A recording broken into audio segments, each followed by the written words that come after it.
Hi. Hello. Hello. Today, we look at different cultures. And what happens when people move from one country to another. And we meet this woman, Joan Tull, who lives in England but will soon be moving to another country. You've moved to another country, haven't you, Kevin? That's right. I came to Britain a year ago. A lot of things are different here. British food is different, but I'm used to it now.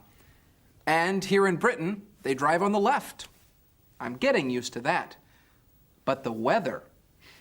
The sun doesn't shine much in Britain. I still can't get used to the weather. British food? I'm used to it now. I'm getting used to driving in Britain.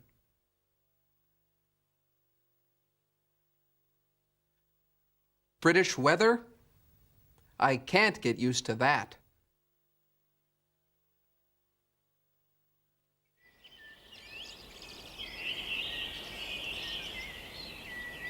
Winter's coming. Yes, It'll be cold. I know. I hate being cold. I'll never get used to winter. I've got an idea. Why don't we go to Australia? Australia? Where's Australia? Down there. How far is it? It's not far. Come on. Okay. Just think. This time tomorrow we'll be sitting in the sun. We'll be lying on the beach. We'll be Australia. Already? It's still cold. And the sun isn't shining. Yes, Australia's just like home.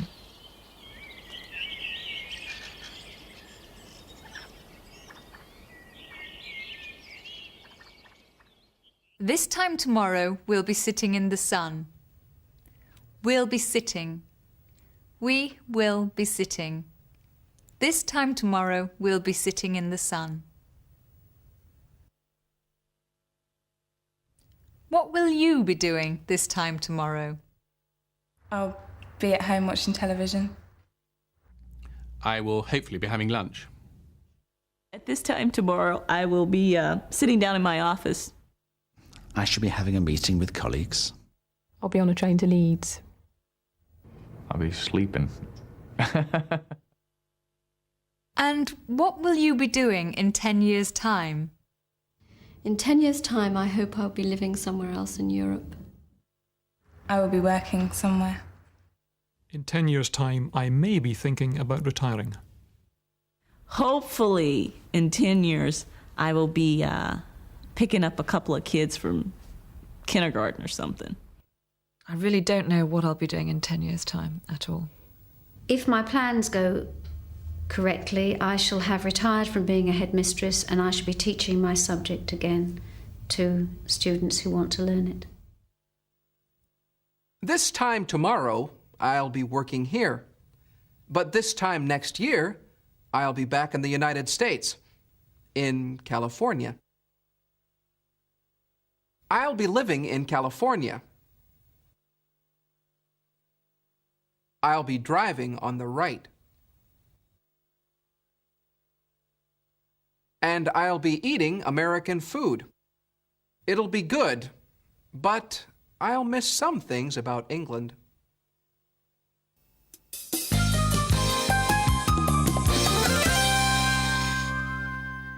VSO, Voluntary Service Overseas, is a British organisation which trains people to work in other countries.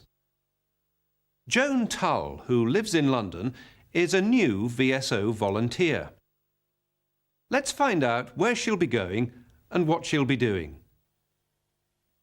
I'll be going to Zimbabwe to quite a large village school. And I'll be teaching English to 16-year-olds up to O-level. And I think I'll be a form teacher to 12 and 13-year-olds. I'll be staying for 2 years minimum. and there's a possibility of having that extended to 3 or 4 years. What will Joan have to get used to? I'll have to get used to a whole series, a whole raft of different working conditions.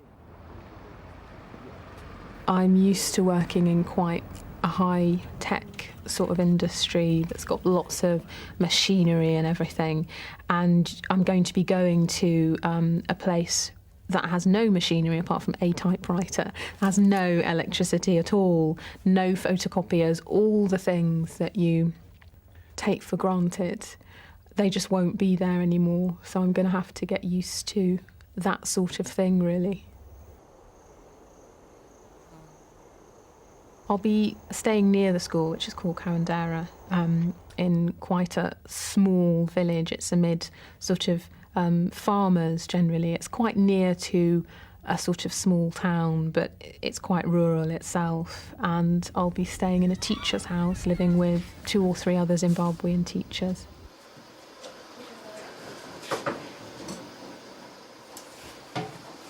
I'll have to get used to not having the variety of different foods that you have here, like 20 different varieties of breakfast cereal and all the food that you could possibly want and can think of, you can have here. And the range of food there is much smaller.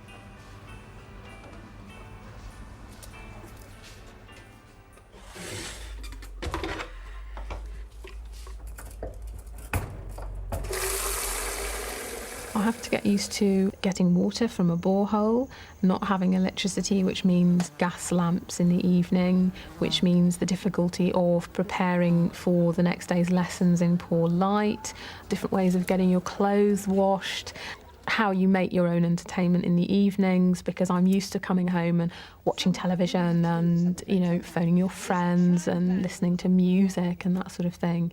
And there'll be sort of quite big differences like that I'll have to get used to. No, I had to have 8, I must have had more than 12 actually. I had 8 different sorts of courses of injections.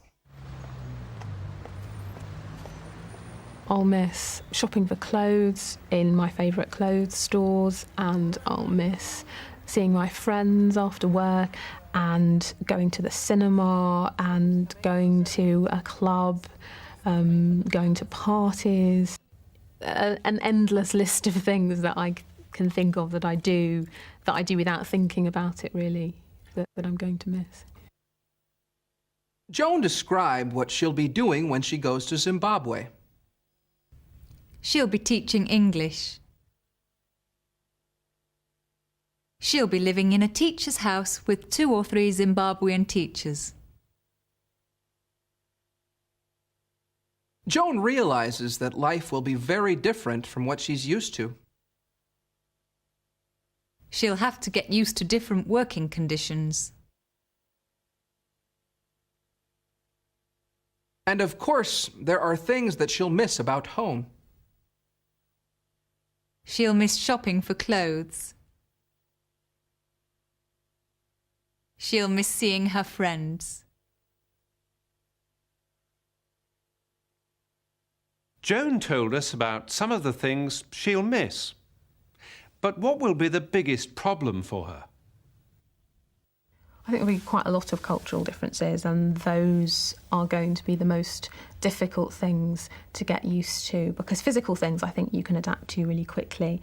I think a different way of looking at the role of women in society is going to be quite difficult, because I'm used to saying exactly what I think about everything, and I'm just going to have to learn to keep quiet about things. But the problem with that is that I can see why you have to do that, but then if quite a big part of yourself is to kind of not like injustices or whatever it is and to say what you think, then how much is it that you're kind of changing yourself as a person and as a personality? And maybe I'll get there and I'll find that, you know, it simply is not a problem at all. What's the training like for VSO? What we've got here is a sort of mishmash of the reasons why you're becoming a volunteer, yeah? And what I wanted to do was kind of look at the actual the pictures you had in your head, because they overlap with your expectations, with what you expect to get out of it. In terms of formal training before I go, I'll be doing 2 or 3 weekend courses. One will be about development issues, asking you questions about why it is that you want to do VSO. And there's going to be one that's going to be really concrete about how you teach English as a foreign language, or English in Zimbabwe. Why does she want to do it? I always wanted to do something that was about helping people and feeling that what you did was important to people and that it mattered. So that's the basic reason why I'll be going to do VSO, I think.